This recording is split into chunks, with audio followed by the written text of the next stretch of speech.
โปรโมชั่นแพร่เทรนมากะโลมาเมินมากะโลมาเมินบางปนนักนี่บางปนโยมมาแพร่ปมวยกะโลแล้วคือก็ตามมากะโลเมินนี่นะบางปนนักนี่แต่ประทาอัดดอลปมวยกะโลแต่คือถ้าแต่ไหลตามนางเองบางปนนักนี่จานยิ่งแต่โปรโมชั่นนี่ก็ทำมันเงียบเมียนแต่บางปนให้เทรนนั่งคือมวยบางปนบางใบกะโลบางปนนักนี่ยิ่งแต่มวยปมวยกะโลลังบางปนนักนี่ให้เทรนนี่ก็ท่าทมดอลกอบางปนอาจมือบานย่อมเลือกอัดจ้องรุ่ยเตะมวยไปให้ดอลโปโลดังไงคลาบางปนนักนี่มือตะแคลบเวียแต่ก็ทำแบบปั้นนาในแต่มาลองนะบางปนนักนี่จ้าให้บางปนโยจับไปมวยกะโลแล้วคือกดกระตามากะโลเมินมากะโลเมินเตะยิ่งแต่อะไรគ្នាតែបងប្អូនមានមិត្តភាពប្រហែលនេះ6នាក់គឺថាគ្រប់គ្រាន់ហ្មងបងប្អូនអ្នកនេះម្នាក់10000គឺថាញ៉ាំមួយចែកមួយបែកពោះហ្មងតរេនមួយហ្នឹងគឺថាហូបអត់អស់ហើយណាបងប្អូនអ្នកនេះដូចខ្ញុំជាដើមអញ្ចឹងហើយខ្ញុំមកទិញតរេនគាត់ដែរបងប្អូនអ្នកនេះមួយដែលខ្ញុំកាន់ហ្នឹងគឺថា4គីឡូបងប្អូនអ្នកនេះនៅអាក្រមដើមហ្នឹងដែលខ្ញុំកំពុងតែបេះហ្នឹងគឺថា1 6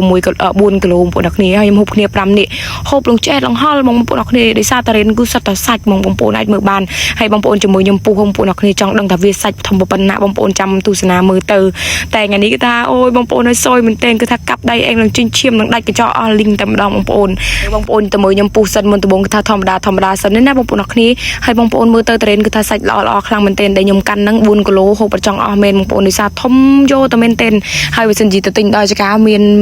តម្លៃពិសេសទៀតបងប្អូនអ្នកគ្នាបើសិនជាបងប្អូនមានមិត្តភ័ក្តិអី5 6នេះមិនបាច់ទេបងប្អូននៅតែទិញតែ1 6គីឡូឡើងនឹងទៅ1គីឡូ10000គឺថាហូបចង់បែកពោះបងប្អូនអ្នកគ្នាបងប្អូនអាចមើលបាននេះខ្ញុំពុះណាបងប្អូនអ្នកគ្នាខ្ញុំរៃគ្នាម្នាក់10000ទេបងប្អូនគ្នាខ្ញុំ5នេះគឺថាអស់50000ដែរអញ្ចឹងណាបងប្អូនគ្នាចាហើយបងប្អូនមើលសាច់គឺថាល្មមហូបតែម្ដងបើនិយាយថាសាច់គេវិញគឺថាកំមាក់កំមុបតែម្ដងបងប្អូនឲ្យឃើញហើយគឺថាមកថ្ងៃនេះគឺថាទៅជាមួយនឹងស៊ីដាអីដែរអញ្ចឹងណាបងប្អូនគ្នារដងធ្លាប់តែស៊ីដាគាត់ហូបផ្សេងហើយខ្ញុំហូបសឹងអញ្ចឹងទៅតែថ្ងៃនេះគឺថាបានទៅហូបមួយគ្នាអញ្ចឹងទៅបងប្អូនហើយមួយបងប្រឆេបអីអញ្ចឹងណាបងប្អូនគ្នាទៅ4 5នាក់នឹងឯងអត់បានទៅគ្នាច្រើនមិនបងចាណៃអីគឺគាត់អត់បានទៅទេបងប្អូនគ្នាចានេះមើលសាច់ត្រេនរបស់យើងនេះវិញបងប្អូនគ្នាឥឡូវខ្ញុំចាប់ដើមហែកណាបងប្អូនគ្នានេះគឺថានិយាយថាក្អូបលងពេញចកាបងប្អូនគ្នាយកមកហូបនៅផ្ទះមិនសូវជាឆ្ងាញ់ប្រហែលទេតែបើថាបាននៅក្រោមដើមមើលផ្លែមើលទេសភាពអីដើមត្រេនដើមអីហ្នឹងគឺថាពិសេសខ្លាំងអាត្រង់ហ្នឹងហ្មងបងប្អូនគ្នាចាយើងទិញតែមួយផ្លែមកយើងទៅហូបនៅក្រោមដើមមកមានក្បិតមានអីពុះស្រាប់ទៀតបងប្អូនគ្នានិយាយមែនហើយចកាដែលខ្ញុំទៅនេះឈ្មោះថាចកាកងឆាតអញ្ចឹងណាទៅខ្ញុំទៅចកាគាត់ទៅបងប្អូនគ្នាទៅឆ្នាំហ្នឹងទៅបានទៅចកាគាត់ប៉ុន្តែត្រេនគាត់គឺថាហូប100ឆ្នាំមកដោយសារអ្នកភូមិគាត់លើកលក់បងប្អូនគ្នាចកាកងឆាតគឺនៅកពើ5បងប្អូនគ្នាន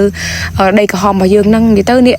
ដីក្រហមគឺគាត់បានហូបយ៉ាងញយអ្នកភូមិរបស់ខ្ញុំគឺថាគាត់ស្គាល់គ្រប់គ្នានឹងបងប្អូនគ្នាហើយគាត់ថាឃើញខ្ញុំផុសឃើញអីទៀតគឺថាគាត់ទៅតាមបរយបងប្អូនគ្នាចាហើយមកទៅតាមមិនបងប្អូនមកយើងទិញដល់ចកាមានតម្លៃពិសេសជូនទៀតបងប្អូនគ្នាសំខាន់ពីមុនផ្លែសាម៉ៅអីក៏មានដែរបងប្អូនគ្នាប៉ុន្តែឥឡូវវារៀងស្បើយដោយសារយើ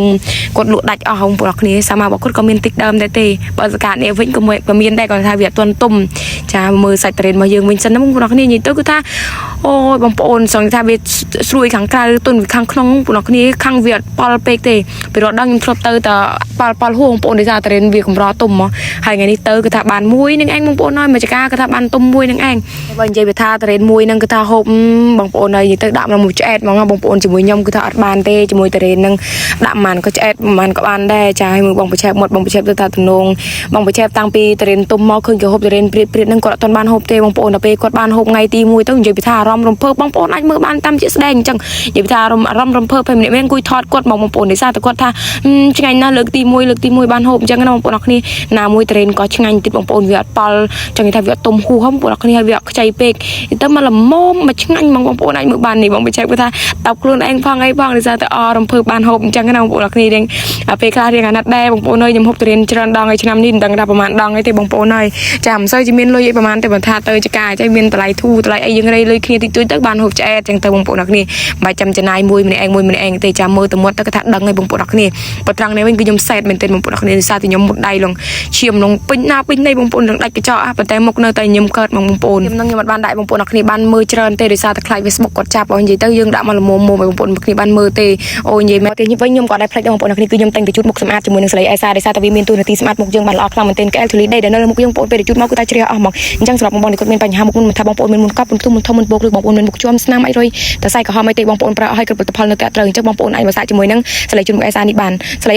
ជូតមុខអេសាផ្ទុកទៅដោយទឹកខលចិនជួយចិញ្ចឹមស្បែកមុខរបស់យើងបានល្អខ្លាំងមែនទែនបងប្អូនគ្នាជួយរុំជំរុកកសិកាចាស់និងបណ្ដុះកសិកាថ្មីសម្រាប់បងប្អូនដែលគាត់ចង់បានអាចទាក់ទងទៅម្ចាស់ brand ដែលខ្ញុំមិនសិនឈ្មោះខាងលើនឹងក៏បានឬក៏បងប្អូនត្រូវទិញនៅតាមផ្សារក៏មានដែរបងប្អូន